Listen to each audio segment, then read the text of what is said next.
Pemirsa, diduga pengemudi mengantuk sebuah taksi swasta di Sidoarjo, Jawa Timur terguling setelah menabrak trotoar di tengah badan jalan di jalur protokol kota Sidoarjo, Jawa Timur. Beruntung supir dan penumpang selamat dan dibantu warga keluar dari mobil.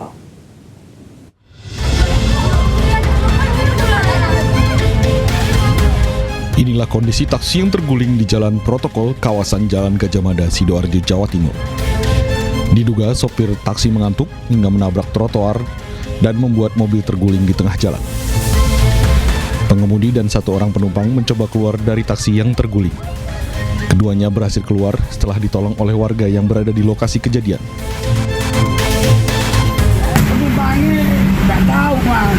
Itu tadi apa? Nabrak trotoar atau gimana? Trotoar. Trotoar itu. Trotoar. Nggak apa-apa, nggak apa-apa. Nggak apa-apa, selamat ya? Nggak apa-apa. Nggak apa-apa. Kurang dekat sampainya tadi. Oh.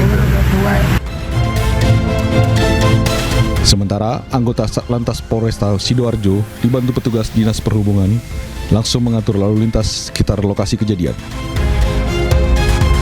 Untuk menghindari kemacetan arus, tim derek dari Dishub Sidoarjo didatangkan ke lokasi kejadian untuk menarik bangkai kendaraan usai kecelakaan.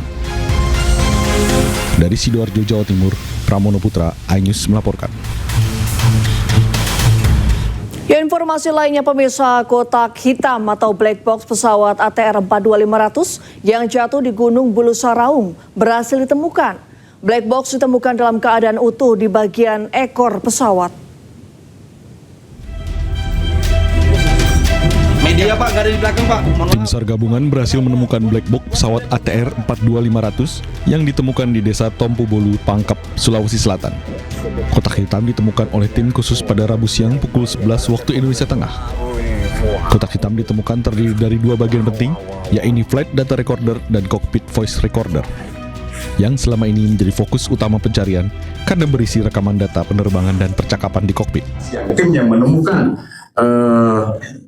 yang menurut saya ini seperti black box itu, yang dimaksud black box, gitu ya. Pastikan. Nah, ini black box itu yang menemukan adalah tim 700 gabungan dengan Basarnas dan Vertical Rescue dari Tonasa.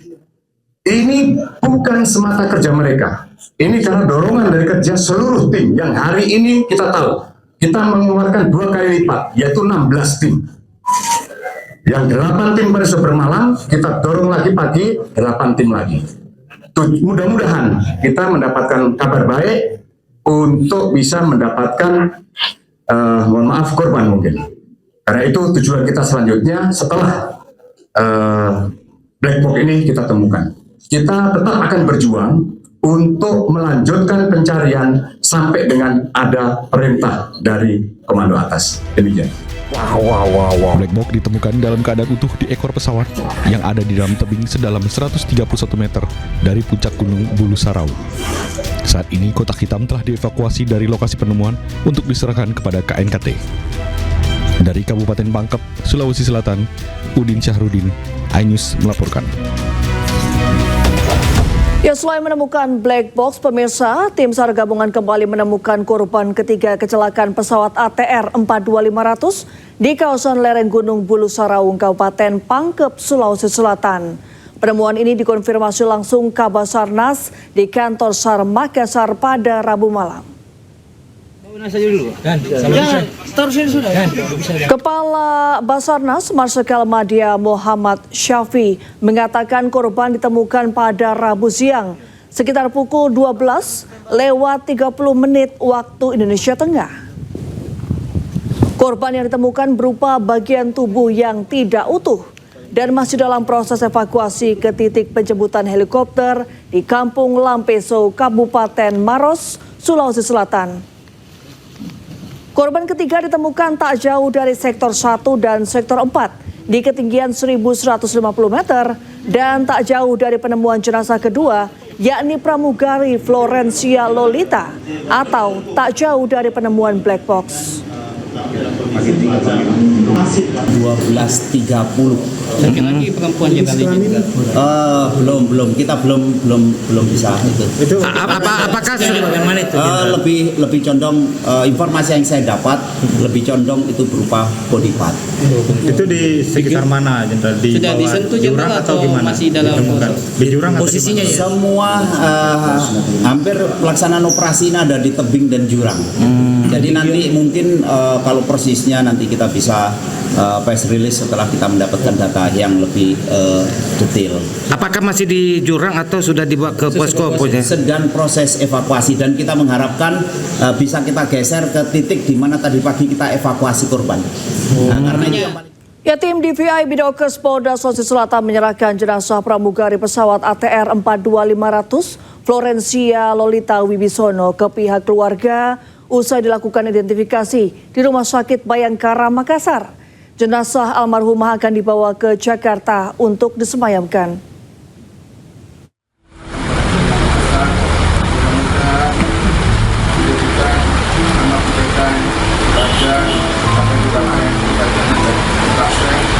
Suasana haru menyelimuti Rumah Sakit Bayangkara Makassar. Tim DVI Bidokes Polda Sulawesi Selatan menyerahkan jenazah pramugari pesawat ATR 42500 Florencia Lolita Wibisono ke pihak keluarga usai dilakukan identifikasi. Jenazah Florencia diterima oleh ayah almarhum. Isak tangis tak terbendung saat peti jenazah diserahkan tim DVI Bidokes Polda Sulawesi Selatan. Setelah semua proses penyerahan, rencananya jenazah almarhum langsung dibawa ke Jakarta untuk disemayamkan dan dimakamkan. Pihak keluarga menyampaikan rasa terima kasih mendalam kepada seluruh pihak yang terlibat dalam proses pencarian hingga evakuasi, serta identifikasi jenazah almarhum. Mengucap syukur buat apa yang sudah dikerjakan bagi kami sehingga kami bisa temukan, sehingga hari ini bisa juga udah ditutup petinya sehingga kami akan segera bawa ke Jakarta, terus berdoa buat yang lain juga, kasih kekuatan juga sama seperti kami dan juga bisa segera ditemukan sehingga kita semua bisa kembali ke tempat kami masing-masing dengan membawa baik saudara kerabat kami yang ada dan terus juga dukung doa semuanya biar semua bisa berjalan dengan baik, semua bisa berjalan dengan lancar dan semua diberi kekuatan. Hingga saat ini, tim DVI Bidokes Polda Sulawesi Selatan masih melakukan identifikasi terhadap jenazah korban pertama. Dari Makassar, Sulawesi Selatan, Julius Vin, iNews melaporkan. Ya, informasi selanjutnya pemirsa, merasa ada pelanggaran HAM dalam kasusnya. Roy Suryo CS mendatangi Komnas HAM. Terungkap bahwa gelar perkara yang digelar Polda Metro Jaya tidak dihadiri oleh Komnas HAM.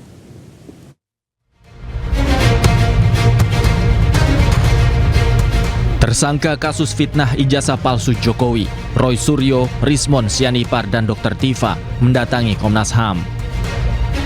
3 serangkai ini datang untuk mengadukan adanya dugaan pelanggaran HAM dalam penetapan mereka sebagai tersangka.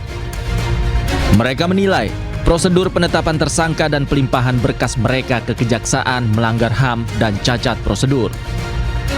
Fakta baru terungkap dari audiensi dengan Komnas HAM, yaitu dalam 2 gelar perkara yang dilakukan oleh Polda Metro Jaya tidak dihadiri oleh Komnas HAM, sementara Polda Metro Jaya mengatakan Komnas HAM hadir.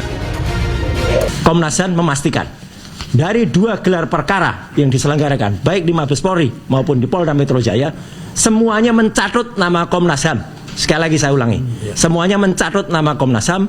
Komnas HAM tidak menyatakan atau tidak hadir, bahkan tidak setuju dengan keputusan itu.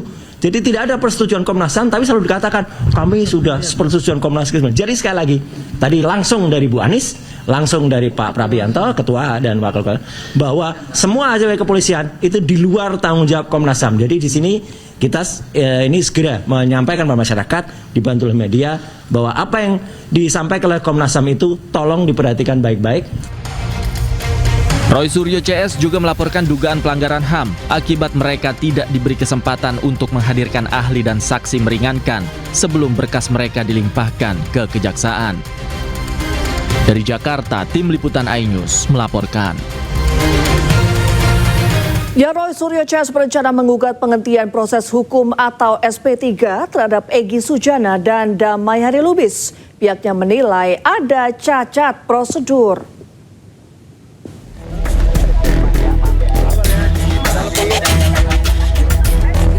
Tersangka tudingan ijazah palsu Jokowi, Roy Suryo, berencana untuk menggugat penghentian proses hukum atau SP3 terhadap Egy Sujana dan Damai Hari Lubis. Roy menyebut ada cacat prosedur dalam pemberlakuan restoratif justice hingga penerbitan SP3. Baca pertimbangannya, A, B, C, D, E, F, G, H, I, J, K. Itu adalah laporan dari Jokowi, laporan dari Lecumanan, laporan dari Ade Kurniawan, laporan dari Kamis Samuel Sweken, penetapan tersangka, SPDP, L-nya tiba-tiba loncat SP3. Ini nggak bisa, harusnya ada RJ-nya kapan, surat permohonan RJ-nya kapan, tiba-tiba ini meloncat begitu saja. Jadi ini sebenarnya cacat. Nah, ada keinginan, ini lagi dibicarakan, apakah kita mempertanyakan SP3 itu. Tapi ya, apapun itu yang akan dilakukan, saya terutama atau kami ikut dengan keputusan tim hukum. Jadi kalau tim hukum mau gugat SP3 silakan. Sebelumnya, Polda Metro Jaya menerbitkan surat perintah penghentian penyidikan kasus dugaan fitnah ijazah palsu Joko Widodo. SP3 itu diterbitkan untuk tersangka Egy Sujana dan Damai Hari Lubis usai mengajukan permohonan restoratif justice. Kabid Humas Polda Metro Jaya menganggap penerbitan SP3 terhadap Egy dan Damai Lubis adalah bentuk akomodasi pada permohonan restoratif justice yang diajukan Egy dan Damai Hari Lubis. Tim Liputan Anyus melaporkan. Ya, tim advokasi anti kriminalisasi Ahmad Kosinudin mengatakan restoratif justice terhadap dua tersangka ijazah merupakan upaya memecah belah yang dilakukan oleh Jokowi. Namun Ketum Kami Jokowi, Rasman Arif, membantah hal tersebut. Menurut Rasman, restoratif justice tersebut merupakan perintah hukum. Kesampingkan itu, artinya wewenang subjektifnya tidak hanya pada saudara Joko Widodo. Nah, itu wewenangnya ada pada pelapor lainnya. Pertanyaannya, apakah ada pertemuan antara DHL dengan Andi Kurniawan, antara DHL dengan Lecumanan, antara ES dan DHL dengan Maret Samuel Keisen? Kan nggak ada. Kalau kemudian, oh itu kan bisa dikonsolidasi, kan semua tergantung Solo. Nah, ini yang saya sebut bahwa restoratif justice itu bukan karena perintah undang-undang atau yang dikatakan Komisi 3 seolah-olah ini kebaikan. Enggak benar itu. Ini karena apa? Arahan Solo. Kenapa? Karena ketika Jokowi memerintahkan pada polisi atas permintaan Egy Sujana yang tadi menyatakan perintahkan Kapolri, perintahkan Kapolda, perintahkan Direktur Tindak Pidana Umum, melalui di follow up dan kemudian ada polisi diperintahkan itu. Artinya apa? Restoratif justice ini adalah restoratif justice yang dikendalikan oleh Solo, dalam hal ini saudara Joko Widodo, yang targetnya pecah belah perjuangan terhadap semuanya ini. Ada lagi saya tambahan. Nanti tadi mesti poinnya yang Kapolri, Kapolda, Dirkrim minta tadi yang kemudian disampaikan. Iya, kan Pak Egy bilang bahwa tolong Pak Jokowi, Bapak berkuasa, begitu ya. Tolong telepon, perintahkan Kapolri, Kapolri perintahkan Kapolda, Kapolda perintahkan Dirkrimum supaya dihentikan karena saya tidak layak jadi tersangka. Oke, kalau ada kata-kata itu, bukan berarti Pak Jokowi punya kuasa di situ. Kan boleh saja Bang Egy ngomong begitu. Sekarang pertanyaannya, kalau ditanya di Pak Jokowi, kalau dia berkuasa, ini nggak mungkin setahun. Kasus ini sudah masuk ini ke dalam penjara kalau dia menggunakan kekuasaan. Loh, faktanya tidak ada kekuasaan kok. Nah, pertanyaan saya, yang datang ke Solo siapa? Yang bertemu di Solo siapa?